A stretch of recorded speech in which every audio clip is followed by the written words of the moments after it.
The first time I heard it, the whole VFW hall went quiet. Holy shit. That's her. On the news.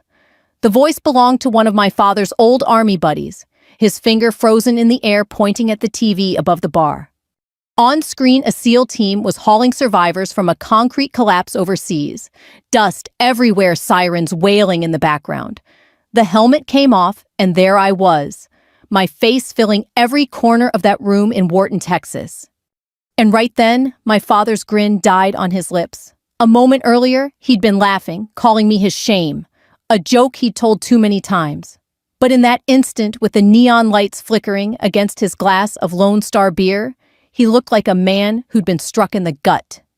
That's how my story begins. I grew up hearing that word shame, not whispered behind my back, but delivered straight to my face. Frank Holstead. My father made sure everyone knew his opinion. At the church barbecue, at the 4th of July parade, even leaning on a grocery cart in the aisles of H-E-B, he'd mutter, "That girl of mine, she's nothing but trouble."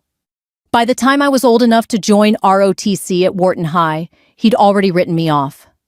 My brothers could do no wrong, one working at the county office, the other taking over Dad's construction business.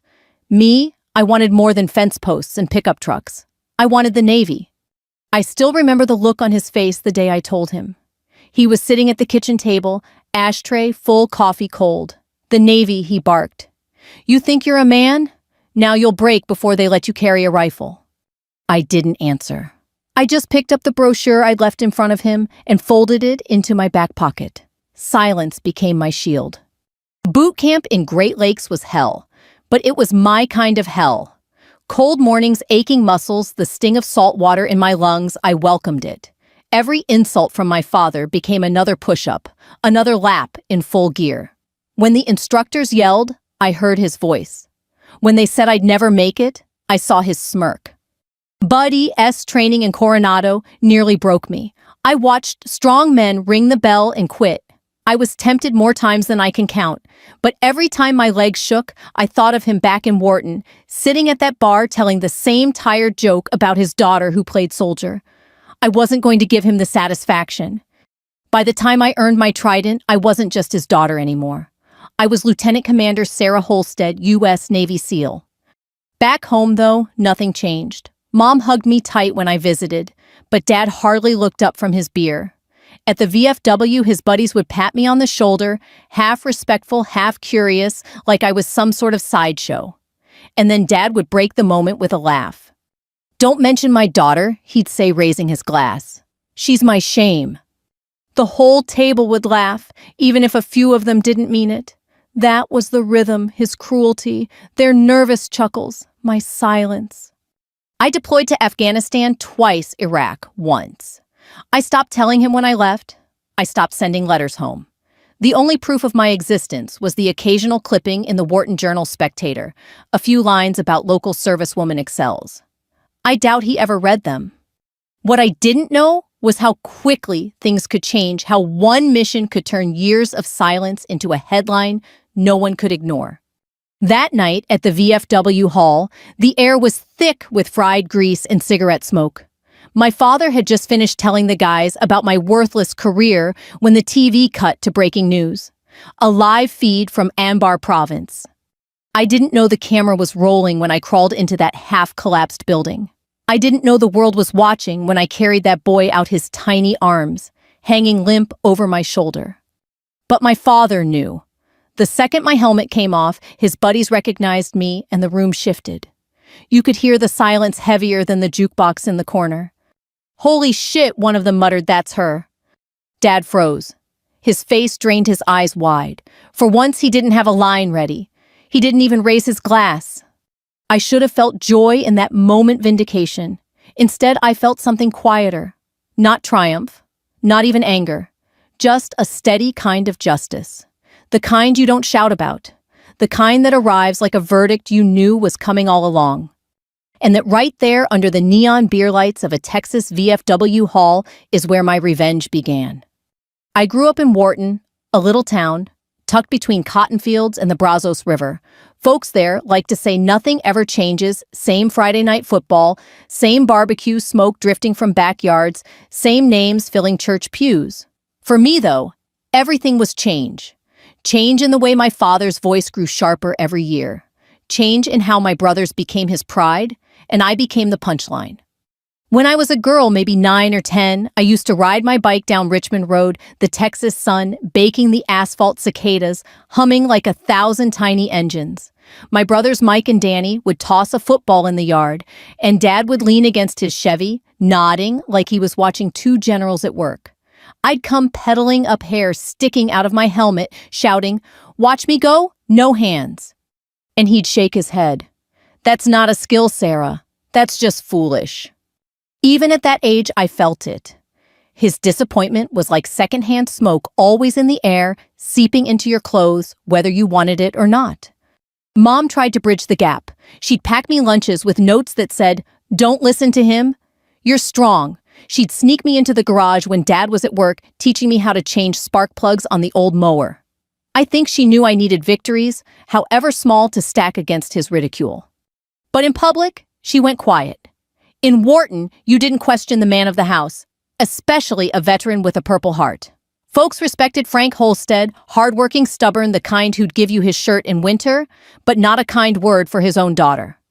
By high school, I had decided I wasn't going to beg for his approval anymore. I signed up for JROTC, the only girl in a class of 20 boys. My uniform felt awkward at first, creased wrong boots too stiff, but once I put it on, I saw myself differently. Not as his disappointment, as someone who could stand straighter, look people in the eye. Army toys, Dad called it, shaking his head when I came home in uniform. "You're wasting time. Your brothers will be running businesses while you're out playing soldier." I didn't argue. I learned that arguing with him was like arguing with a wall you just ended up bruised. Instead, I poured myself into drills, push-ups, and early morning marches across the dewy football field. Sergeant Clay, our instructor, told me I had grit. I held on to that word like a lifeline. When recruiters came senior year, most of my classmates shrugged them off. College oil field jobs, stay in town, that was the plan for 90% of Wharton kids. I, on the other hand, sat at that cafeteria table and listened like they were prophets. The Navy man slid a glossy brochure across to me. A woman in a wetsuit, hair slicked back, leaping from a helicopter into black water. My heart beat faster. That was it. That was the life I wanted. When I brought it home, Dad scoffed.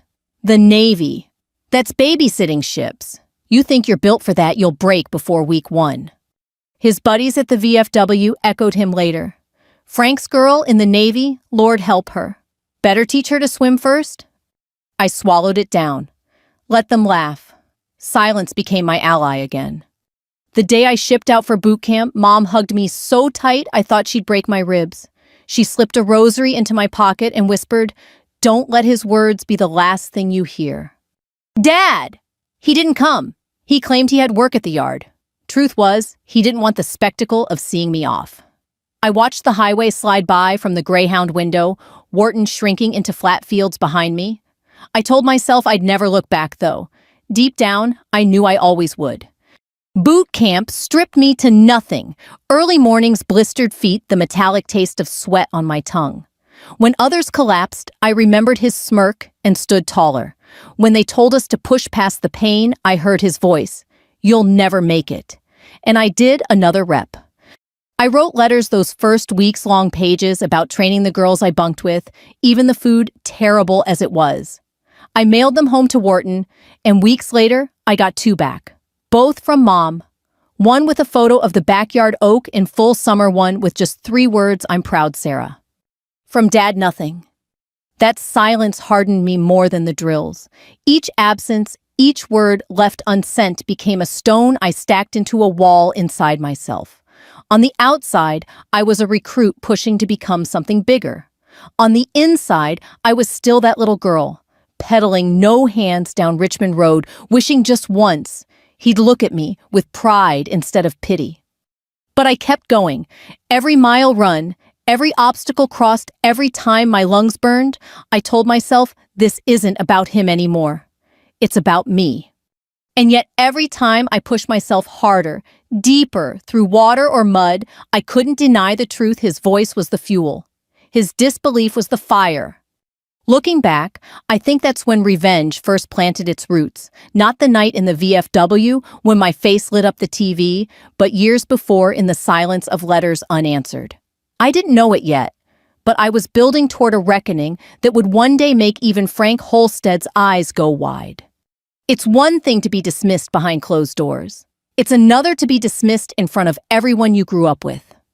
Wharton's a small town, no secrets, no fresh starts. You carry your family name like a badge or like a bruise. The Holstead name had weight. Dad's war stories still echoed in barbershops and diners. Folks tipped their hats when he walked down Richmond Avenue. When people said Frank Holstead's kid, they were talking about Mike, the county clerk's right-hand man, or Danny, the one keeping the family construction business alive. Me, I was the afterthought, the punchline that came with a shrug. Church potlucks were the worst. The Methodists liked their gossip. Slow cook served under fluorescent lights with styrofoam plates of brisket. I'd walk in uniform crisp from ROTC and watch the glances trade across tables. Mrs. Perkins would lean into her friend. That Holstead girl thinks she's G.I. Jane. They'd laugh into their potato salad. Dad never corrected them. If anything, he fueled it. Once I overheard him chuckling to Deacon Miller by the lemonade stand. She'll be back in 6 months broke and crying. Then maybe she'll learn to run the cash register like her mama. I stood 10 feet away, holding a plate of peach cobbler I no longer had the stomach to eat. At family barbecues, it wasn't much better. My brothers were the stars. Mike carving brisket with the confidence of a man who'd never been doubted, Danny boasting about his new truck. Dad beamed at them, slapping their backs, pouring them beers before they were even of age. When it came to me, he had a line ready, Sarah. She can probably dig you a trench. Useless for anything else. Everyone laughed, sometimes politely, sometimes cruelly. I laughed too, a hollow sound that left my throat dry. Mom would squeeze my hand under the table, eyes soft with apology. But she never said the words out loud. In Wharton, a wife's silence was part of the decor, like curtains you never washed, but never took down either. The 4th of July parade in Town Square should have been different. That year, our JROTC unit marched down Milam Street, flags snapping in the humid air drums, thundering against the brick storefronts. I wore my uniform, proud sweat rolling down my back. Neighbors clapped as we passed. For a brief moment, I felt like maybe, just maybe, I belonged. But I caught Dad's face in the crowd. He leaned against a lamppost, beer gut, pushing against his faded army tee, smirking as I marched by. When the man next to him clapped and said, "That your girl, Frank? She looks sharp." Dad barked a laugh. "She's just playing soldier," he said, loud enough for me to hear over the drumline. My step faltered. The boy behind me almost ran into my heels, but I didn't look his way. I kept marching, jaw-clenched, eyes forward. The parade rolled on, but inside me, something cracked deeper. That summer, Mom tried to patch things. She'd invite me to coffee at the diner, sliding an extra slice of pie across the booth. "He doesn't mean it," she'd whisper. "He just doesn't know how to love you the way you need." I wanted to believe her. But love to me wasn't supposed to sound like ridicule. It wasn't supposed to taste like beer on his breath, heavy with dismissal. Even my brothers joined in. Danny once cornered me in the driveway, smirking. "Sis, why don't you quit pretending? Come swing a hammer with me. It's honest work." I shoved past him, words caught in my throat. Honest work. As if the hours I spent running drills in 100-degree heat were a lie. As if every blister, every push-up, every bruise was pretend. By the time I left for boot camp, I'd built a wall around myself so high that even Mom couldn't climb it. I visited less, called less. It was easier to hear nothing than to hear him laugh. But the whispers followed me. On visits home, I'd catch fragments at the diner. "Frank's daughter, she'll wash out. Some girls just don't belong in uniform. Heard she's out there playing Navy." It wasn't just Dad anymore. It was the whole town, fed by his words, repeating them until they became gospel. There was one night that stuck with me. Christmas Eve, the year before my first deployment. Mom begged me to come to the VFW, said Dad would be in good spirits, that maybe things would be different. The hall smelled of pine garland and stale beer. Lights twinkled, carols hummed from an old jukebox. I wore my dress blues, standing straighter than I ever had. When I walked in, conversation paused. Some men nodded respectfully, others looked me over like I was a curiosity. Dad sat at the corner table, cards in hand. He glanced up, eyes narrowing, then grinned at his buddies. "Look what the cat dragged in," he said. "My daughter, the Navy's little experiment." The table roared. My throat burned hotter than the whiskey in my glass. I wanted to shout, to tell them about the nights on frozen beaches, the endless training, the grit it took to stand here in this uniform. But the words stuck. So I smiled, thinly, sat beside Mom, and let the laughter roll over me. Silence again became my armor. That was the rhythm of my life in Wharton. His ridicule, their laughter, my silence. A cycle that spun tighter and tighter until the only way out was to leave. When I stepped onto the bus that took me back to base, I looked out the window at the fading Christmas lights strung across Milam Street. I promised myself something then. One day, I'd come back not as the town's joke, not as my father's shame, but as someone no one could deny. I didn't know when or how, but I knew the day would come. And when it did, the whole damn town would see it. People like to imagine that Navy SEALs are born tough, like we come into this world with calluses already on our hands. The truth is, toughness is built brick by brick, bruise by bruise. And in my case, it was built out of every insult I carried from Wharton, Texas. BUD/S training was the crucible. Coronado Beach, California looked beautiful in brochures, sunset over the Pacific surfers, carving waves. To me, it was hell's playground. Cold surf that stole your breath, sand that turned into glass against your skin, instructors who could spot weakness the way buzzards spot roadkill. Hell Week nearly broke me. 5 days, little to no sleep, bodies collapsing around me. I remember crawling through mud at 3 a.m, waves crashing against my helmet, rifle clutched to my chest. My arms shook, my vision blurred. In the corner of my mind, I heard his voice, "You'll never make it." That voice should have destroyed me. Instead, it became fuel. Every time I thought about ringing that brass bell and quitting, I pictured his smirk in the VFW hall, and I crawled another inch. By the time I graduated, there were 22 of us left. Out of 120, I stood there soaking wet muscles, quivering trident pinned to my chest. The applause faded quickly. The voice in my head didn't. I wrote Mom that night, just a short letter. I made it. I'm a SEAL now. I didn't write Dad. He wouldn't have cared. Or worse, he would have laughed. Deployment put everything into sharper relief. Afghanistan in winter, snow biting harder than any Texas frost mountain, steep and merciless. Iraq in summer heat, so thick your skin peeled under armor. Dust storms that turned daylight to night. Firefights that burned images into your brain you never shake. I led missions that never made the news. Kicking in doors, extracting hostages, chasing whispers across deserts. I learned to read silence, to trust the twitch in my gut more than any report. My team respected me. They didn't care. I was a woman. Not when I pulled my weight, not when I dragged one of them out of a firefight bleeding. Once in Helmand Province, a blast knocked me sideways, ears, ringing shrapnel, grazing my arm. I thought about home while I lay in the dirt, Dad probably nursing a Lone Star, telling the guys, "She won't last." Too soft. I got up. I kept moving. Later, the medic stitched me without anesthetic because we had to stay quiet. I didn't flinch. You'd think I'd stop caring about his words, that after surviving firefights and watching men die, my father's ridicule would fade into background noise. But it didn't. Every letter I didn't get, every phone call that went unanswered, cut deeper than shrapnel. I remember calling home once, a rare chance when comms were open. Mom picked up, her voice soft with surprise and relief. I asked if Dad was around. She hesitated.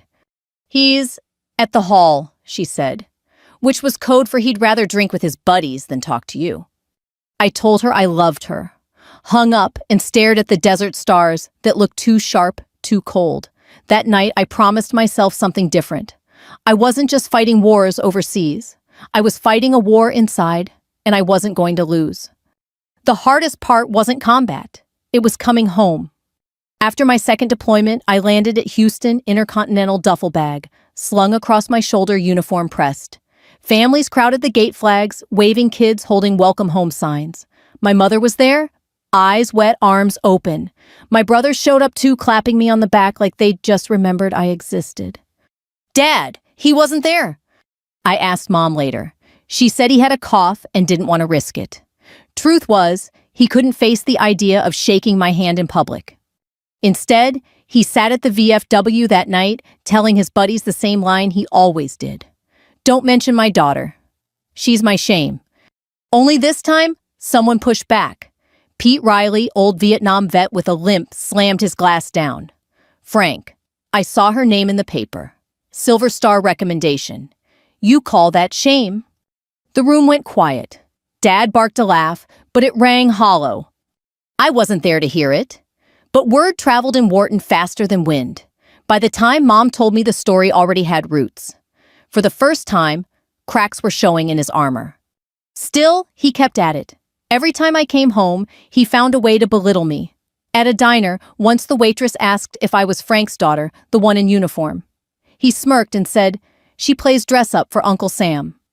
I bit my tongue so hard it nearly bled. Revenge doesn't always announce itself with fire and fury. Sometimes it sits quiet in your chest waiting. I didn't need to yell, didn't need to fight him on his terms. All I needed was time. Because I knew the day would come when the truth would be too loud for even Frank Holstead to laugh away. And when that day arrived, it wouldn't be in whispers. It would be on screens and headlines in the eyes of the very men who once laughed with him. The night it all turned on him was like any other, at least for him. For me, it was the night I'd been unconsciously marching toward my whole life. It was a Friday in Wharton's sticky Texas air, even after sunset. Neon signs buzzing like lazy insects above the VFW doors. I wasn't there, of course. I was half a world away.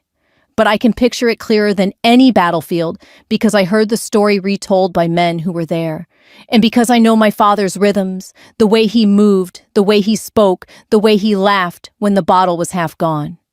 He was at his usual corner table cards, spread out Lone Star beer, sweating onto the wood. Pete Riley sat across still in his Vietnam cap. Earl Simmons on the side trying to bluff through another hand. The place smelled of fryer grease and spilled whiskey, a smell that clung to Dad's clothes when he came home late. Somebody must have asked about me. They always did sooner or later. Maybe Jolene, the waitress with the tired smile. Maybe one of the old guys trying to make small talk. And Dad, true to form, leaned back in his chair, raised his glass and said, "It don't mention my daughter. She's my shame." The table laughed because that's what they'd been trained to do. Some laughed soft, some loud. A few winced, but stayed quiet. Dad grinned, teeth showing through years of nicotine and stubbornness. Meanwhile, in Anbar province, I was on my belly crawling through dust, heart hammering, radio static in my ear. A building had collapsed after a blast trapping civilians inside. My team and I clawed through concrete, listening for voices under the rubble. "Movement here!" someone shouted. I shoved my shoulder into a gap, squeezing through lungs aching with dust. And then I found him, a boy, maybe 8 years old, skin gray, with ash eyes wide with terror. I lifted him, his arms limp, his shoe dangling from one lace. When I stumbled back into daylight, the cameras were there. I didn't even see them at first. I only saw the medics rushing forward, the way the boy's chest rose and fell like a miracle. My helmet came off. My hair stuck to my face with sweat and soot. And the lens zoomed in. Back in Wharton, the TV above the bar cut to breaking news. The volume rose. The room mid-laughter froze as the image sharpened. There I was, dragging that boy, dust swirling, eyes locked straight ahead. My face filling every inch of that Texas bar. Pete's beer stopped halfway to his lips. Earl's mouth hung open. Jolene dropped her rag behind the counter. And one voice, shaky but clear, broke the silence. "Holy shit, that's her. On the news." Dad's grin faltered. His glass clinked against the table as he set it down too hard. The anchor's voice carried over the hush. Live from Anbar Province, Lieutenant Commander Sarah Holstead of Wharton, Texas, credited with pulling multiple civilians from the wreckage. The words sank in one by one. My name, Wharton, Texas, Lieutenant Commander. Every word was a nail hammered into the coffin of his old joke. Pete turned his head slowly, eyes on my father. Earl shifted uncomfortably, his fingers drumming the table. Jolene whispered, "That's your daughter, Frank." He didn't answer. Later, Pete told me he'd never seen my father look so small. A man who'd built his life on being the loudest voice in the room suddenly had nothing left to say. His face went pale, the kind of pale that beer and barbecue couldn't hide. His mouth opened, then closed, like a fish gasping for water that wasn't there.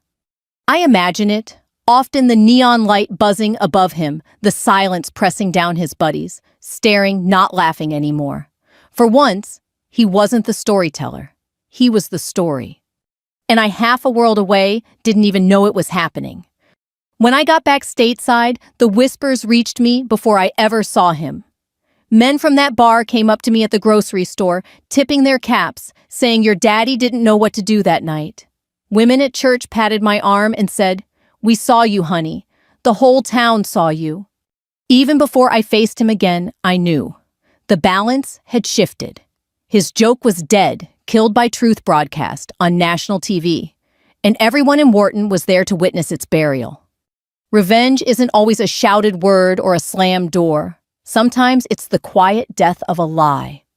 That night in the VFW hall, my father's favorite lie, that I was his shame, died in front of his oldest friends. And he couldn't laugh it back to life. The funny thing about silence is how loud it can be. Folks imagine a bar is always noise clinking glasses, jukebox humming, men swapping lies. But that night, the quiet at the VFW was heavier than artillery fire. I wasn't there to hear it, but I've replayed it in my head so many times I can almost feel the weight of it. Pete Riley told me.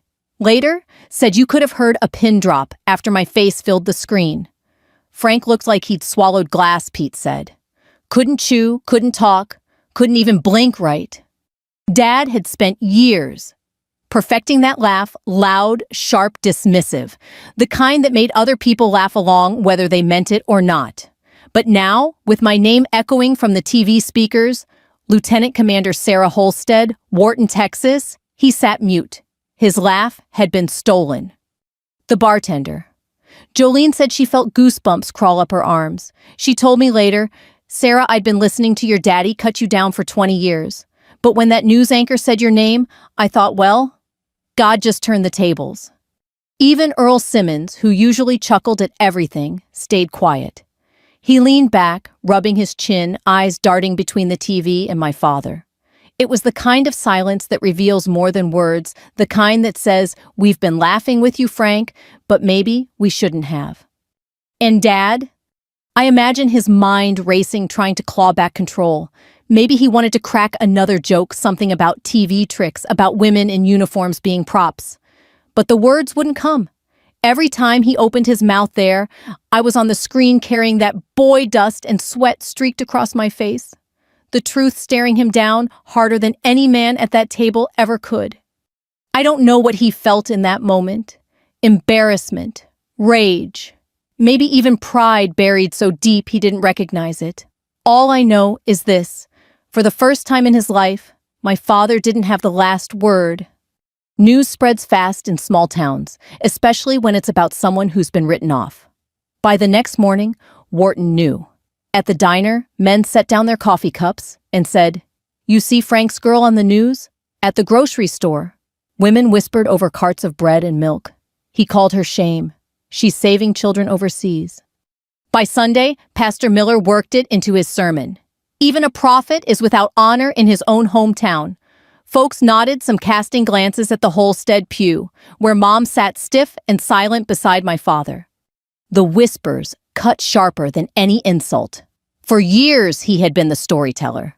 Now the story was telling itself, and he was on the wrong end of it. When I finally came back stateside after that deployment, it was like walking into a different town. People who used to smirk now stood straighter when they saw me. Kids asked for photos at the gas station. Old ladies from church pressed my hands and said, "We're proud of you, Sarah." And Dad. He looked smaller. Not physically. He was still the broad-shouldered man I'd grown up with, but diminished like someone had taken his voice and shrunk it. He still went to the VFW, still nursed his Lone Star beer. But the line, "Don't mention my daughter. She's my shame," was gone. Killed in one night. Pete told me Frank hasn't told that joke since. Not once. Every time someone brings you up, he just changes the subject. But silence isn't the same as apology. He never came to me, never said he was wrong. He just shut his mouth. As if silence could erase years of laughter at my expense. As if silence could patch the wounds left by a lifetime of ridicule. And maybe that's why the night at the VFW wasn't enough for me. Because revenge isn't just about shutting someone up. It's about the truth being spoken out loud where everyone can hear it. The silence in that room was the beginning. But the reckoning, the real reckoning, was still coming. And when it came, it wouldn't be confined to the walls of a bar or the flicker of a TV screen. It would be public. It would be undeniable. And the whole town of Wharton would have to witness it. When the letter came, I read it twice, just to be sure. By order of the President of the United States, you are hereby awarded the Silver Star for gallantry in action. The ceremony would be held back in Wharton, Texas, my hometown. For years, I'd imagined leaving that place behind for good, but fate has a cruel sense of humor. It brought me back not in shame, but in dress whites, the medal pinned to my chest in front of the very people who once whispered that I didn't belong. It was a hot June morning, the kind where the air feels heavy with barbecue smoke and humidity. The town square had been draped in flags folding chairs lined up across the courthouse lawn. The mayor wore a suit too tight for the heat, wiping his forehead with a handkerchief. Old veterans shuffled in with canes, their medals jangling softly as they sat. Families gathered kids waving dollar store flags. I walked across the stage in my uniform heels, striking wood in steady rhythm. Applause broke out, scattered at first, then rising until it filled the square. Faces I'd grown up with, faces that once smirked at me in diners and whispered in church pews, now looked at me with open pride. But my eyes found him. Dad sat 3 rows back in a lawn chair, hat pulled low. Mom sat beside him, hands folded tight in her lap. My brothers flanked him, shifting uncomfortably. And all around them, neighbors stared not at me, but at him. Because everyone knew. They'd heard his jokes. They'd heard him call me shame. And now, here I was. The mayor cleared his throat voice, carrying through the microphone. Ladies and gentlemen, today, we honor one of Wharton's own. Lieutenant Commander Sarah Holstead, a daughter of this town who risked her life to save others overseas. Applause again, louder this time. I stood straight, eyes fixed on the horizon. Inside, I felt the years collapse on themselves. Every potluck, every parade, every Christmas Eve where I swallowed his scorn. All of it led here. A general stepped forward, medal in hand, for gallantry in action above and beyond the call of duty. His voice faded into a hum. What I remember most is the weight of the ribbon settling against my chest, cool metal over fabric. The crowd rose to its feet. I didn't smile. I didn't cry. I just stood, letting the silence of my father's absence of words ring louder than any cheer. Out of the corner of my eye, I saw Pete Riley, the old vet, stand shakily and salute me. One by one, others followed. Men who once laughed at my father's joke now saluted his daughter instead. The square became a sea of hands raised in respect. And my father, he stayed seated, his arms crossed, his face pale. His buddies nudged him, whispered something sharp, but he didn't move. For the first time, his stubbornness didn't make him look strong. It made him look small. After the ceremony, townsfolk lined up to shake my hand. Mothers pressed their children forward. "This is Commander Holstead. She's a hero." Little girls looked up at me wide-eyed, their hands sticky from popsicles, their voices shy. I want to be like you. I bent down smiling for them, signing programs, posing for photos. And all the while, I could feel his stare from across the square. At one point, a reporter asked me, "Is your family proud today?" I looked straight into the camera, my voice steady. "America's my family. And today, they made me proud." I didn't glance his way. I didn't need to. Mom found me afterward, tears streaking her cheeks. She hugged me so tight I thought I'd split the seams of my uniform. I always knew, she whispered. My brothers offered stiff congratulations, unsure of their place. But my father stayed back, rooted to his chair. People noticed. People talked. And in a town like Wharton, talk spreads faster than wildfire. That day wasn't just about a medal. It was about the truth made public, undeniable in front of the entire community that once laughed with him. My revenge wasn't a fist or a shout. It was the sight of my father shrinking while the whole world stood tall around me. And I knew he'd never escape that image. Not for the rest of his life. After the ceremony, I walked off the courthouse stage with the medal heavy against my chest. The applause still echoed behind me like waves rolling in long after the storm had passed. My shoes clicked on the plywood ramp, the sound sharp, steady, each step its own punctuation mark. Crowds pressed in close. People I'd known since childhood shook my hand like they were meeting me for the first time. Mrs. Perkins, who once called me G.I. Jane as a joke, gripped my fingers, hard tears in her eyes. "You made us proud, Sarah," she said. I almost laughed at the irony, but I just nodded. The line stretched on neighbors, teachers, men from the mill kids in red, white, and blue t-shirts. They looked at me with something I'd never seen before in Wharton: respect. But my eyes kept drifting past them to the spot where my father sat. He hadn't moved, still in that folding chair, arms crossed, jaw tight. His buddies gave me awkward salutes, one even patting my shoulder with genuine warmth. But Dad sat there, like stone. I didn't walk to him. I didn't ask for his approval. That was the old me, the girl who used to hope he'd notice her biking no hands or marching in a parade. This me, Lieutenant Commander Sarah Holstead, had nothing left to prove. Instead, I turned to the veterans lined up along the sidewalk. Men decades older than me, bent with age uniforms long since packed away. Pete Riley among them, his limp more pronounced, but his salute sharp as ever. I returned it slow and deliberate. His eyes shone. "Your father never earned this," he said quietly, voice rough. "But you did." The words hit harder than any medal could. Later at the diner, the celebration spilled into booths and counter stools. Kids waved flags, old ladies pressed pies into my hands, teenagers snapped photos for Facebook. My mother sat across from me, smiling wider than I'd ever seen. Dad didn't come. I didn't need him to. That night, back in my old bedroom, I laid the silver star on the dresser. The walls were the same pale yellow, the posters long gone, but I could still feel the ghosts of arguments past. I remembered sitting on that bed as a teenager, hearing him call me useless. I remembered wishing I could disappear. Now, the medal gleamed in the lamplight, silent proof that I hadn't. I thought about knocking on his door, forcing the words out of him.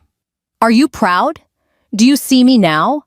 But then I realized that would mean I still needed his answer. I didn't. The next morning, I walked through town in plain clothes, just jeans and a t-shirt. Folks still recognized me. The clerk at the gas station tipped his hat. A group of kids at the park waved.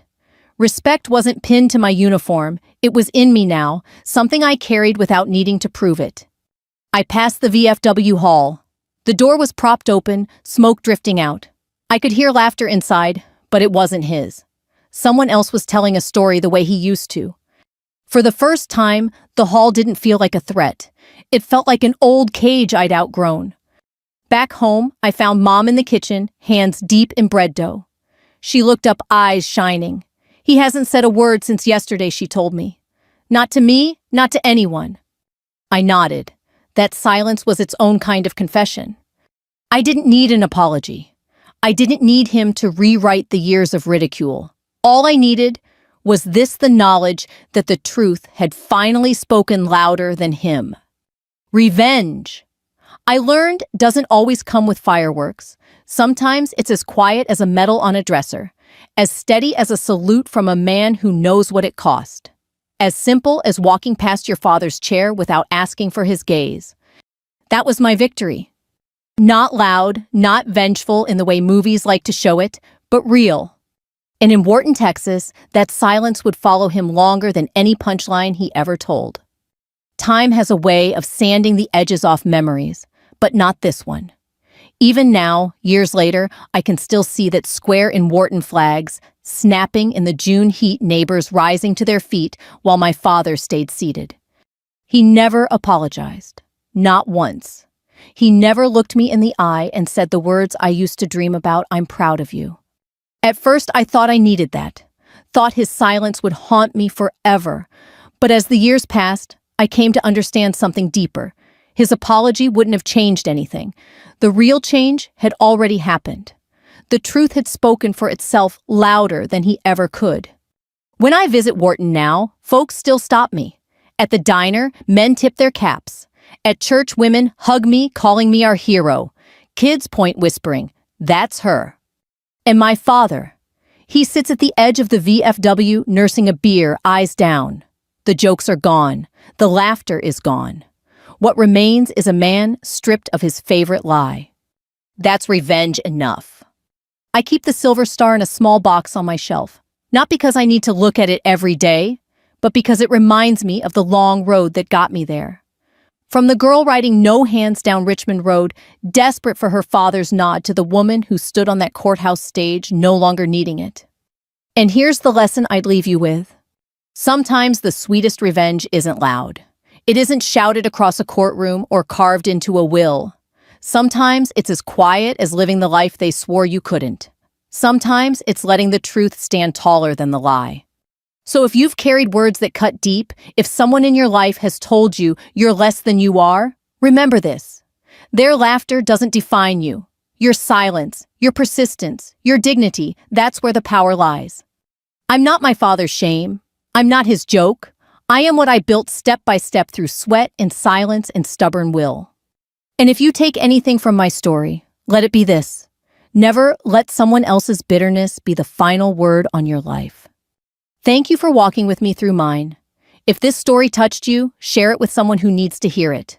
And if you want to hear more stories like this about quiet victories, about justice that comes in unexpected ways, stay with us. Because sometimes the truth doesn't shout. Sometimes it just waits. And when the time comes, it speaks louder than anything else ever could.